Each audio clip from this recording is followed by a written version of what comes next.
Oke, Assalamualaikum warahmatullahi wabarakatuh. Saya Dr. Dita Arvina dari Puskesmas Bogor Darat akan meneruskan pelatihan mengenai pemeriksaan faktor resiko PTM. Di mana ini pelatihan ini bertujuan agar semua kader mampu melakukan pemeriksaan faktor resiko dari PTM. Ya, selain mampu untuk melakukan pemeriksaan, juga mampu untuk melakukan interpretasinya. Oke, ya Bapak-bapak, Ibu-ibu kader. Jadi di sini saya akan mencoba melanjutkan yaitu materi dengan interpretasi dari pemeriksaan tekanan darah. Jadi setelah kita memeriksa tekanan darah dengan menggunakan tensi digital, biasanya itu akan mengeluarkan angka, 3 baris angka ya, biasanya di atas, di tengah, dan di bawah. Jadi di atas itu menunjukkan sistolik, di tengah itu menunjukkan diastolik, dan yang di bawah itu akan menunjukkan denyut nadi. Jadi cara membacanya adalah sistolik per diastolik. Jadi yang kita lihat adalah yang di atas dan yang di tengah.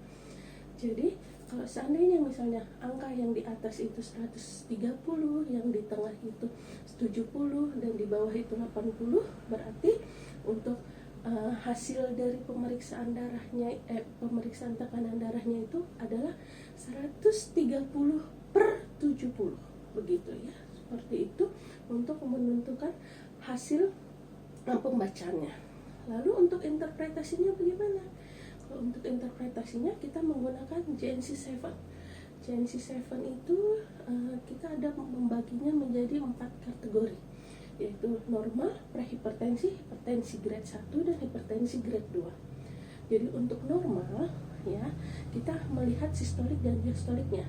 Untuk normal, untuk sistoliknya itu dia kurang dari 120, dan untuk diastoliknya kurang dari 80. Itu ya, seperti yang sudah terlihat di sini. Lalu yang kedua apa? Prehipertensi. Untuk prehipertensi, untuk sistoliknya itu range di antara 120 sampai 129. 120 sampai 139. Itu untuk prehipertensi. Sedangkan untuk diastoliknya 80 sampai 89. Nah, itu range-nya ya. Terus untuk derajat 1, hipertensi grade 1, dia pengukuran sistoliknya adalah range di antara 140 sampai 159. Sedangkan diastoliknya di 90 sampai 99. Seperti itu. Terus untuk yang terakhir adalah hipertensi grade 2. Untuk hipertensi grade 2 itu dia pokoknya tekanan darah di atas atau sama dengan 160 untuk sistoliknya, dan diastoliknya adalah lebih dari atau sama dengan 100. Itu sudah termasuk di hipertensi grade 2. Seperti itu ya untuk menentukan interpretasi dari tekanan darah. Oke. Jadi kenapa ini? Kesimpulannya adalah kita memakai tekanan darah, klasifikasinya kita memakai JNC7. Ya, tekanan darah itu merupakan salah satu faktor risiko yang harus dideteksi dini di dalam pemeriksaan PTM. Oke, sekian dari saya. Terima kasih. Assalamualaikum warahmatullahi wabarakatuh. Selamat pagi ibu-ibu sekalian, ibu-ibu kader yang saya hormati. Sebelumnya izinkan saya memperkenalkan diri. Nama saya Adina Nida, petugas PTM dari Puskesmas Bogor Darat. Hari ini saya ingin menjelaskan kepada ibu tentang pengukuran berat badan yang benar. Pengukuran berat badan ini kan sering kita lakukan di posyandu dan posbindu ya. Jadi tentu harus kita lakukan dengan benar. Tentu dalam melakukan pengukuran berat badan ini yang perlu kita persiapkan adalah alatnya dan teknik pengukurannya. Alatnya itu seperti timbangan. Ini ada timbangan kita, timbangan ninja atau timbangan digital. Tentu yang sudah dikalibrasi terlebih dahulu ya. Nah, dan letakkan timbangan itu di lantai yang datar dan keras. Lalu, upayakan pada saat pengukuran mata tegak lurus ke skalanya. Selanjutnya cara pengukuran,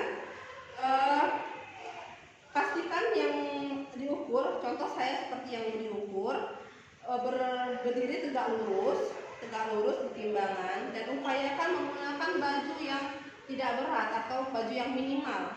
Jadi kalau misalnya pakai jas, dilepas dulu jasnya dan melepas semua barang-barang yang ada di kantong, seperti handphone mungkin yang tersimpan di kantong ataupun jam tangan bisa dilepas tegak lurus.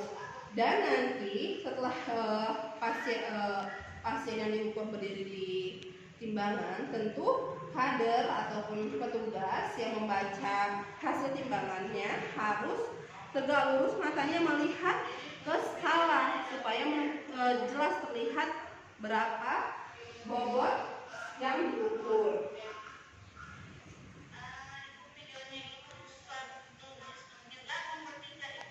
Nah, demikian yang saya sampaikan. Jadi saya harap ibu-ibu kader bisa memahami teknik pengukuran yang benar. Jadi tadi kesimpulannya, timbangannya yang sudah dikalibrasi, diletakkan di tempat yang datar, dan teknik pengukurannya juga harus benar dengan tadi menggunakan pakaian yang seminimal mungkin dan dibaca skalanya dengan tegak lurus.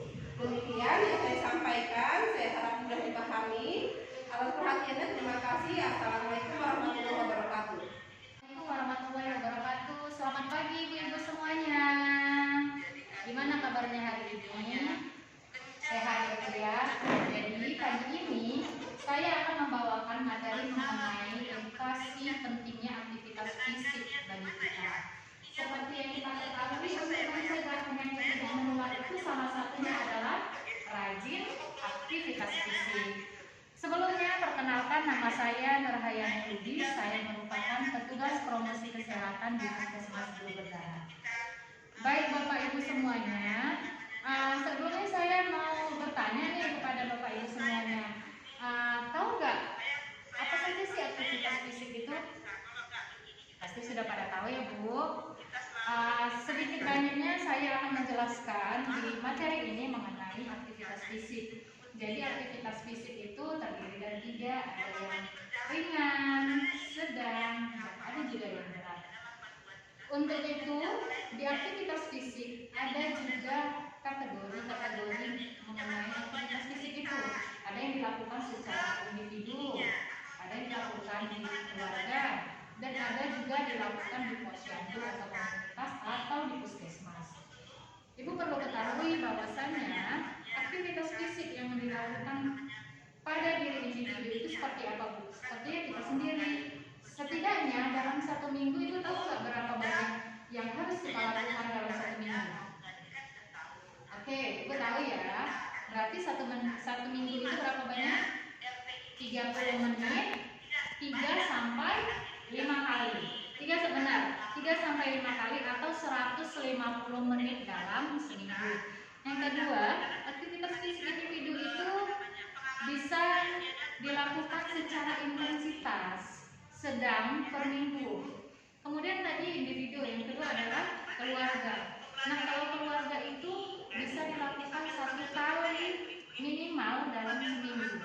Bisa kita lakukan mungkin olahraga di luar ruangan, seperti di lapangan bersama keluarga atau di halaman rumah, seperti itu ya Bu. Nah, yang ketiga itu adalah kategori aktivitas latihan fisik di posyandu ataupun puskesmas. Seperti apa? Seperti olahraga bersama. Nah, harapan saya nanti ibu-ibu kader semua memahami bagaimana aktivitas fisik yang baik seperti apa, aktivitas fisik ringan, sedang maupun yang berat.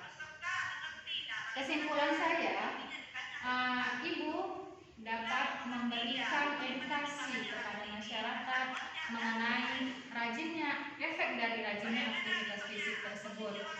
Baik kepada ibu dan bapak semuanya, apakah sudah mengerti? Sudah ya Bu. Nah, sebelumnya ibu bisa menghubungi saya atau menyimpan nomor saya di nomor 0852 9717 3062